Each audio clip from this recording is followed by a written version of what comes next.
ዛሬ የምናየው ፒናፕ የሚባለውን ፊቸር ነው። ይሄ ፊቸር ለምን የሚጠቅማችሁ አንድ የተከፈተ አፕሊኬሽን ካለ ከዛ ውጪ ሌላ ቦታ እንዳይሄዱ ከፈለጋችሁ ሎክ አድርጋችሁ መስጠት ትችላላችሁ። ከዛ ውጪ አክሰስ ላድርጉ ቢሉ አይሰራም። በተለይ ለልጆች ስልካችን የምንሰጥ ከሆነ ወይ የሆነ ጌም ከፍተንላቸው ወይም የሆነ የመማሪያ አፕሊኬሽን ከፍተን ሰጥተናቸው ከሆነ ከዛ ውጪ ወጥተው ሌላ ቦታ እንዳይገቡ ማድረግ እንችላለን። እዚህ ቪዲዮ ላይ በአንድሮይድ እንዴት እንደሆነ አሳያችኋለሁ። የሚቀጥለው ቪዲዮ ደግሞ በአይፎን ላይ። ከስልካችን ሴቲንግ ውስጥ እንግባና ሰርች ላይ ፒን ብለን እንጻፍ። ከዛ ፒናፕ የሚለውን እንንካ።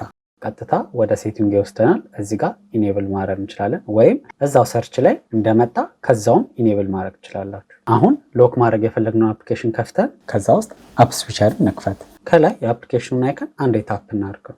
ከመጣው ዝርዝር ውስጥ ፒን ዲስ አፕ እንበለው። ከዛ ለመውጣት ከፈለግን እንዴት እንደምንወጣ ያሳየናል። ኦኬ እንበል። አሁን አፑ ፒን ሆኗል። ሆም በተኑን ብነካ፣ ባክ ብነካ፣ ኦፕሽን ብነካ፣ ምንም ብናደርግ ከዚህ አፕሊኬሽን አይወጣም። መጠቀም የምንችለው ይሄን አፕሊኬሽን ብቻ ነው። ተጠቅመው እንደጨረሱ አንፒን ለማድረግ ወይም ከዚህ ለመውጣት አፕ ስዊቸር እና ባክ በተኑን እኩል ጫን ብላችሁ ያዙ። ስልኩ አውቶማቲካሊ ሎክ ያደርጋል፣ አፕሊኬሽኑን አንፒን ያደርገዋል። መክፈት ከፈለግን ፓተርን ወይም አሻራ ይጠይቃል። በዚህ መልክ መጠቀም ትችላላችሁ።